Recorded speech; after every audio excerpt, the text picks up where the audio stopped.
झक बानी खोरी में लुकाइल मिले खाती मन मोर बटे हो जाइल। हाँ खिड़की से झक बानी खोरी में लुकाइल मिले खाती मन मोर बटे हो जाइल। दे दना एगो पपी तोहर मजनुआ हरता ए डार्लिंग हमरा के डिस्टर्ब तोहर कुकुरे करता।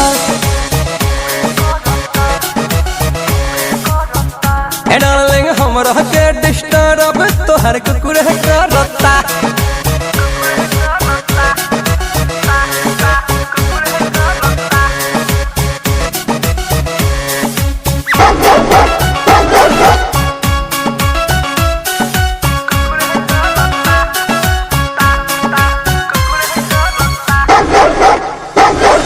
भाई सरवा बदमाग लगौले मुश्किल से बानी आज जान बचौले। आज ना भागल रहती तो भभोले रहते।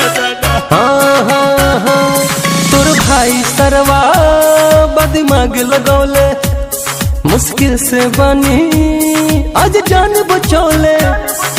अब हिले मोर कमल कर जवा धक धक धड़कता। ए डार्लिंग हमरा के डिस्टर्ब तोहर कुकुरे करता। ए डार्लिंग हमरा के डिस्टर्ब तोहर कुकुरे करता।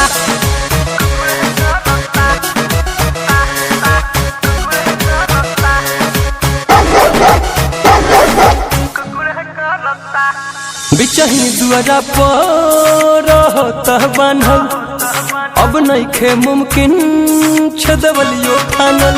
और कैसे जियवे करे जा बोला ना। बिचही दुआरा पर रहता बान्हल अब नइखे मुमकिन छदवलियो ठानल। बिक्की ब्लास्ट मंटू के बेचैनी बढ़ता। ए डार्लिंग हमरा के डिस्टर्ब तोहर कुकुरे करता। ए जानू हमरा के डिस्टर्ब तोहर कुकुरे करता।